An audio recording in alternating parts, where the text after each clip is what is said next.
saya sakit 1 minggu, sahabat, tidak konten tuh itu ya. Itu 1 minggu saya sakit, bahkan saya minta diinfus tuh ke bawah, saya kayak minta aja karena memang udah lemes-lemesnya nggak bisa ngapa-ngapain tuh sahabat. Rasanya gini, apa yang Amel rasakan itu saya ikut rasakan. Pedihnya benda tajam, benda tumpul itu yang ngehantam badannya Amel itu saya rasakan juga. Bengepnya Amel itu ya, pukulan yang menghantam ke mukanya Amel.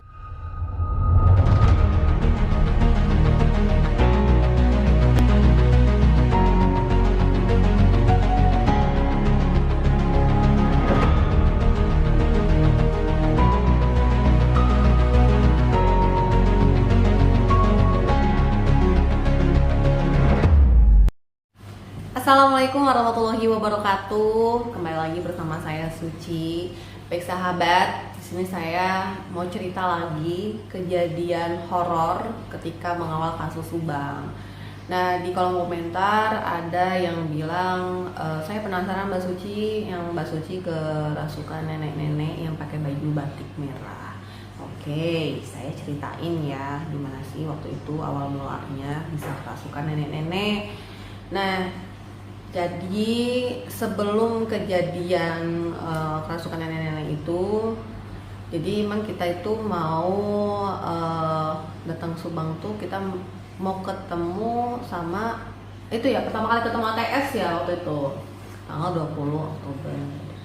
Nah, sebelumnya memang kita sudah ke Subang dulu kan, yang mencari barang bukti di belakang TKP. Terus kita juga jelusur lokasi ya, jalan setapak sampai ngelewatin kebun-kebun nanas sampai tembus ke jalan Cagak gitu sahabat. Jadi itu tuh sebelumnya kita itu memang udah yang cari barang bukti di belakang TKP itu sahabat. Waktu itu tuh saya ingat banget ya, dari Polsek juga ada Pak Irlan, Pak Kanit Karsa ya, Pak Karsa, terus ada Pak Uci Banpol itu gitu sahabat. Nah, saya jadi taunya Pak Irlan, Pak Uci itu yang itu karena memang kita pada saat itu bareng nih sahabat nyari barang buktinya, cuman misah gitu ya. Itu ya tim polisi-polisi ya saya gitu ya sama warga yang lain gitu sahabat. Nah, jadi waktu itu tuh saya kabarin sama Kang Heri, jadi mau ada lawyer ya gitu, Pak Tovan gitu. Ya udah Mbak Suci kesini aja. Waktu itu tanggal 20 Oktober ya kalau nggak salah ya. Tanggal 20 Oktober sahabat kalau nggak salah ya. Maaf kalau salah ya sahabat, mohon koreksi. Jadi waktu itu tuh saya perjalanan dari Jakarta ke Subang, saya, Pawan dan Mas Pauji. Pada saat itu, waktu pas sudah mau masuki keluar exit tol Subang, tiba-tiba waktu pas di jalan itu, waktu pas di tol itu kan saya di depan gitu ya, saya lihat jalan, ini biasa jalan, masih jalan tol gitu sahabat. Tiba-tiba berubahlah tuh jalanan menjadi kebun yang ada di belakang TKP gitu. Saya panik dong, saya langsung ngomong ke Pak Wawan sama Pak Uji. Loh, kok ini ada di belakang TKP? Saya bilang kok ada di kebun belakang gitu kan. Ini bukan di jalan nih gitu. Saya panik sendiri nih sahabat gitu kan. Tiba-tiba pas saya lagi diem gitu tuh, saya kan jadi penglihatan saya itu seperti itu, saya sampaikan gitu ke Pak Uji, ke Pak Wawan gitu ya. Saya bilang ini ada nenek-nenek nih yang nyamperin, ada yang datangin gitu kan, ada nenek-nenek. Coba Pak Wawan bilang, emang saya masih dengar pada saat itu. Coba aja Pak diajak komunikasi gitu kan. Dari situ saya mencoba untuk komunikasi dengan nenek tersebut. Nenek tersebut itu bilang jangan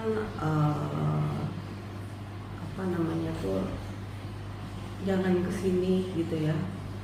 Itu dia belum merasuki belum merasuki, saya masih komunikasi dengan beliau, jangan kesini lah gitu, ini cukup berbahaya gitu. Tapi pakai bahasa Sunda ya si nenek itu tuh. Dia bilang cukup berbahaya, memang di sini tuh ya nggak main-main gitu kata si nenek itu gitu kan. Jadi nggak usah kesini lagi deh gitu kan. Ini udah aja, pergi aja gitu. Si nenek itu jadi kayak ngasih tahu lah ke kita itu ya, jadi emang baik sih si nenek itu gitu ya. Nah tiba-tiba sayanya yang agak ngebantah, sayanya agak ngeyel gitu ya. Tiba-tiba tuh nenek-nenek sahabat dengan saya, apa ya kengeyelan saya itu, tiba-tiba tuh nenek langsung ngedeket ke saya kayak gini ya, deket, masuklah dia ke saya. Pas masuk itu nantilah ya cuplikannya, kita lihat tayangannya seperti apa yang disampaikan nenek tersebut, kita lihat. Nah udah kita lihat kan apa yang disampaikan sama nenek tersebut gitu. Itulah sahabat ya. Jadi pada saat itu memang saya ingat betul, memang secara goib ya sahabat ya. Jadi nenek itu memberikan keris segini,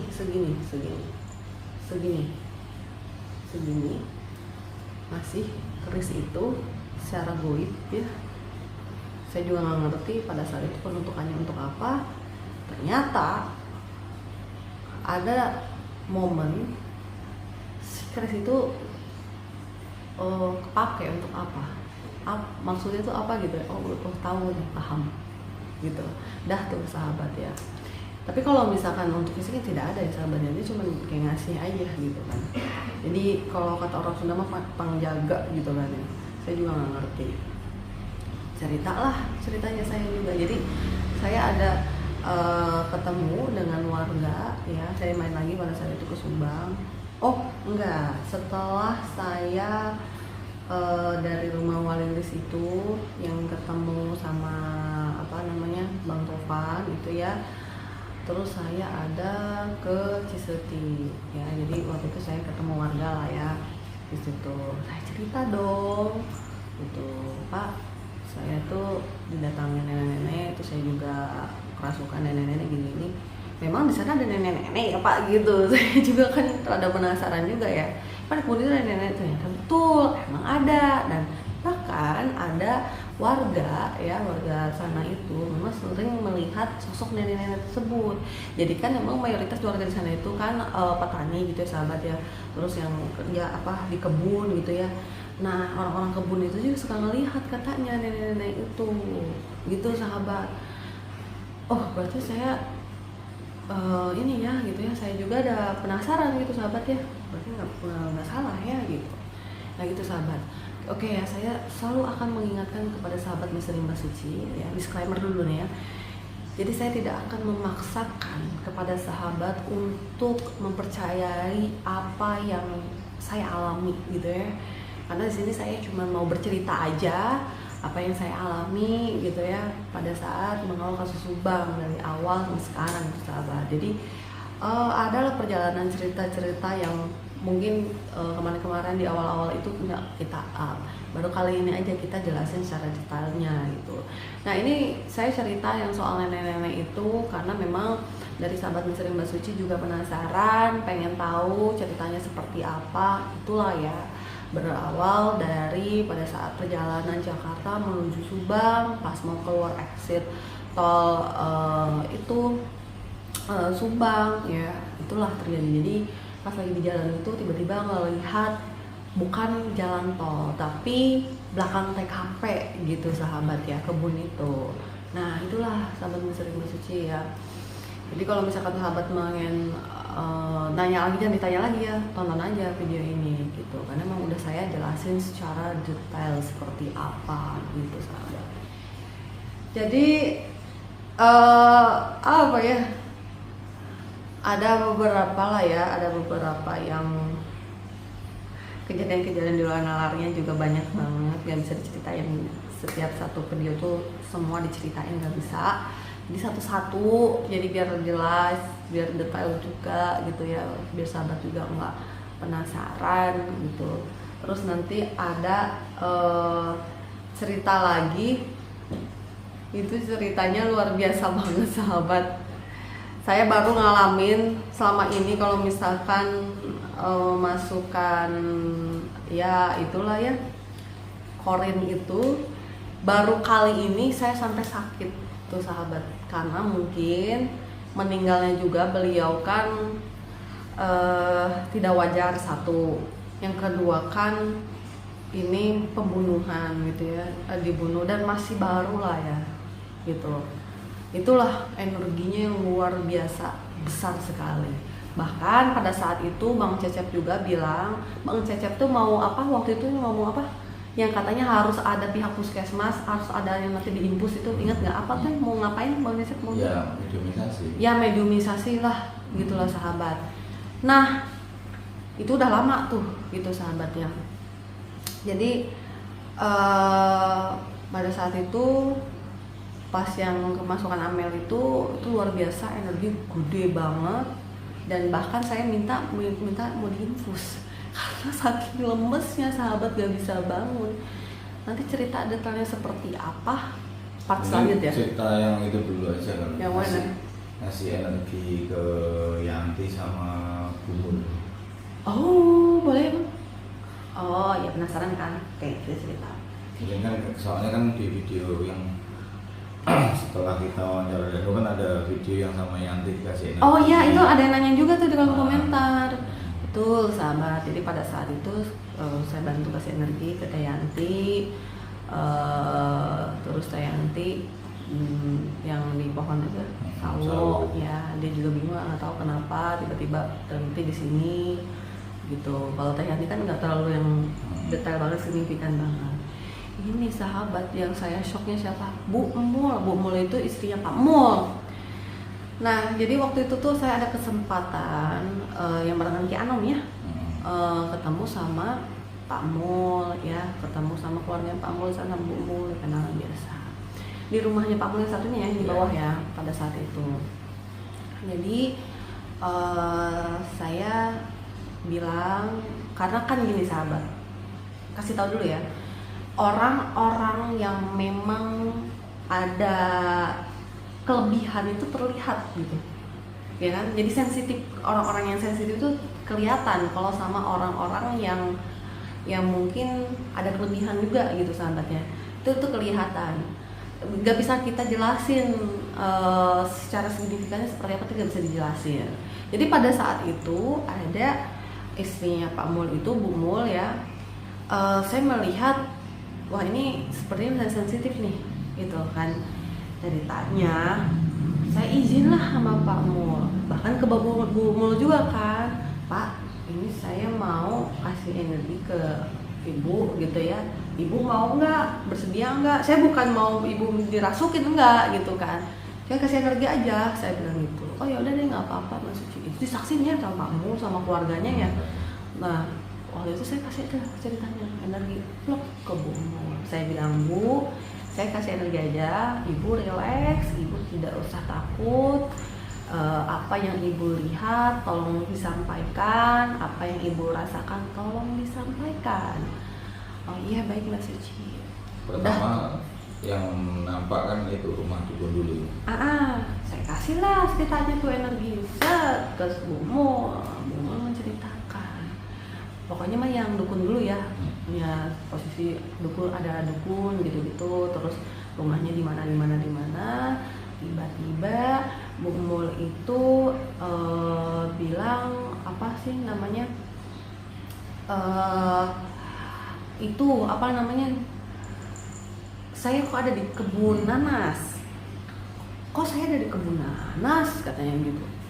Terus Bu, jalan terus Bu, saya bilang gitu kan, terus jalan telusuri sama beliau kan, ke kebun nanas. Tiba-tiba tuh di kebun nanasnya yang itu, depan TKP itu, depan TKP, saya ada di depan TKP katanya gitu. Coba Bu mendekat ke TKP, Bu Mul sempet posisi merem, sempet gini. Loh kenapa Bu? Enggak Mbak, itu ada ada susuk kayak manusia begini, nih cakarnya, kakinya juga begini, bercakar kayak kelelawar. Kayak manusia kelelawar tuh, sahabat bilang gitu. Wah enggak, takut. Enggak bu, enggak, saya bilang gitu. Udah bu, merinding sahabat. Enggak bu, pokoknya bu bisa bu, bilang gitu kan. Bismillah bu, kita bantu doa dari sini bu, bismillah bu. Ayo bu, terobos bu, terobos. Tahu nggak sahabat, Bumul tuh nerobos ceritanya. Itu sih manusia kelelawar. Jadi diceritain tuh TKP dijagain sama si manusia kelelawar itu. Hitam tinggi besar gitu sahabat. Diterobos lah sama Bumul. Tiba-tiba Bumul ke dalam belakang itu kebun. Pas di belakang kebun apa Bumul histerisnya sahabat. Di bawah pohon sawo ada Amel digebukin. Ih, merinding sahabat. Astagfirullahaladzim. Di bawah pohon sawo tuh ada Amel lagi dieksekusi, digebukin sahabat, dihajar sampai ampunan sampai dia tuh nutupin kepalanya sampai Bumul wah sampai histeris. Ih, merinding sahabat, merinding. Bumul tuh sampai histeris, sampai jerit-jerit sahabat Bumul ya, sampai Amel sampai nangis Bumul. Astagfirullah, itu Pak Mulai sampai ini tau nggak, sampai merinding ke kaki sahabat. Pak Mulai sampai shock sahabat. Pak Mul tau nggak sampai gimana? Pak Mul sampai gini aja sahabat, sampai ngeliatin itu Pak Mul, sampai pucet ya Pak Mul, sampai ngeliatin itu nggak ngomong. Amel terus sampai kayak megangin Bu, itu kita megangin Bumul kan. Terus diapain Bu? Amel Bu, itu si Amel digebukin, katanya itu, kasihan Amel, cepet bantuin itu Amel, katanya gitu. Itu sampai teriak-teriak.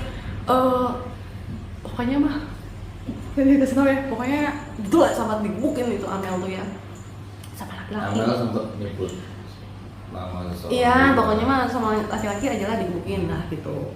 Itu dihajar tuh Amel tuh di bawah pohon sawo sahabat. Itu ya Bumul tuh sampai kayak Histeris bisa banget. kebayang nggak sahabat, histeris, nangis, teriak sampai kayak dia minta tolong gitu, tolongin Amel, tolongin gitu kan. Ngeri banget sahabatnya itu, astagfirullahaladzim. Nah udahlah di situ Bumul sadar, kita sadar, udah Bu, cukup Bu, udah Mbak Suci nggak kuat Mbak Suci, katanya gitu. Udah Bu, keluar istighfar, kita kasih air minum. Bumul tau sampai kayak shock kan waktu pas udah sadar tuh ya, shock. Kayak dia astagfirullahaladzim, ya Allah Amel, katanya gitu ya Bumul tuh. Sampai engkau jahat kok tega ya, katanya gitu ya Allah. Saya sedih itu sahabat, karena memang pada saat saya ngasih energi itu ke Bumul, karena memang saya ingin mendampingi Bumul. Apa yang Bumul lihat ya saya lihat juga. Cuma kan kalau saya tahan aja gitu kan ya. Cuman ya Bumul shock kan. Dah tuh sahabat, gak di situ aja. Ternyata Pak Mul cerita. Nah jadi pas berapa hari kejadian, berapa hari ya? 3 apa berapa hari? Pokoknya mah ya sebelum 40 hari aja ceritanya. Itu masih baru-baru, masih anak-anak sahabat.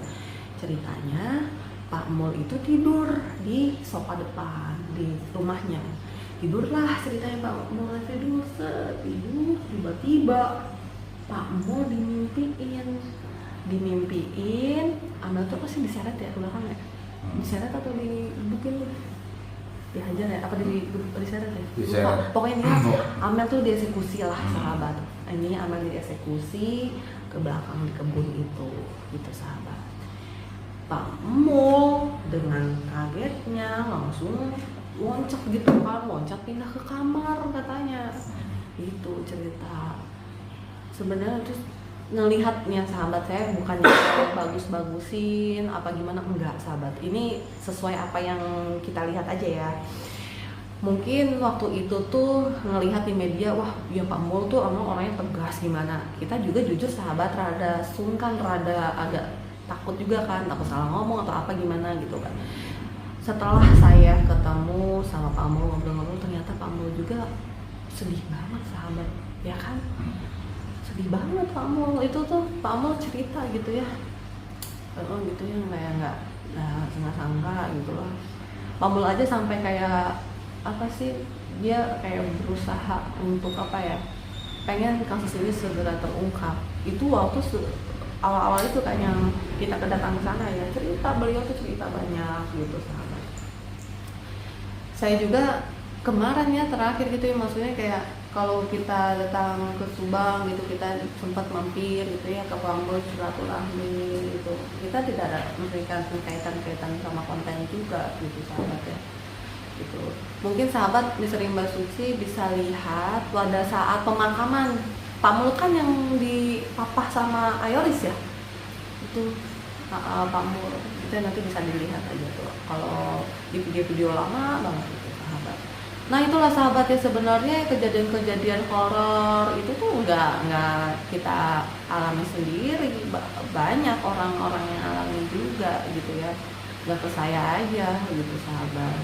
Mungkin ke sahabat misteri Mbak Suci ya, yang orang-orang spesial nih, orang-orang yang sensitif juga. Nah itu mah pokoknya mah ya, pokoknya itu ada peringatan aja sih kalau si nenek itu ngasih tahu. Tadi udah disampaikan juga, dikasih keris yang kecil ini, menyatakan keperuntukannya untuk apa itu kejawab setelah beberapa hari kemudian kayak gitu. Nih sahabat langsung hujan, duduk langsung hujan tuh. Jadi saya itu ya cerita-cerita seperti ini tuh ya udah sesuai berdasarkan pengalaman kami aja gitu sahabat, tidak ngarang-ngarang cerita enggak ya gitu. Jadi kita ya ceritakan apa adanya aja gitu sahabat. Kalau kata teman-teman misalkan ada yang kurang nggak pas ya mohon maaf gitu kan ya. Paling itu aja lah sahabat, nantilah part selanjutnya lah, bukan part selanjutnya ya, kalau ini kan karena durasi udah nggak cukup sahabat, nantilah saya ceritakan lagi ada kejadian yang luar biasa lah ini kaitan dengan Amel dan saya gitu. Bahkan waktu itu Amel juga sempat masuk ke saya juga gitu ya, sampai saya sakit 1 minggu sahabat, tidak konten tuh itu ya, itu 1 minggu saya sakit, bahkan saya minta diinfus tuh ke bawah, saya kayaknya beli aja karena memang dalam lemes-lemesnya nggak bisa ngapa-ngapain itu sahabat. Rasanya gini, apa yang Amel rasakan itu saya ikut rasakan. Pedihnya benda tajam, benda tumpul itu yang ngehantam badannya Amel itu saya rasakan juga. Bengepnya Amel itu ya, pukulan yang menghantam ke mukanya Amel itu saya rasakan juga. Badannya Amel sakitnya seperti apa saya itu rasakan juga. Bahkan saya itu pengen diinfus, saya meminta diinfus. Pada saat itu saya berpikir bahwa gini, waduh saya ini kayaknya dirawat nih, sakit nih saya gitu kan, karena emang udah lemes banget sahabat, lemes nggak bisa berdiri, nggak bisa ngapa, nggak bisa bangun sahabat. Energi saya udah benar-benar kekuras banget karena memang energi seperti Amel ini kan luar biasa besarnya, terus meninggalnya juga kan seperti itu gitu ya. Jadi ya wajar kalau misalkan masuk ke energi yang manusia maksudnya yang masih hidup lah gitu sahabat. Baiklah sahabat misteri Mbak Suci ya, saya cerita ini aja juga nguras energi saya juga, jadi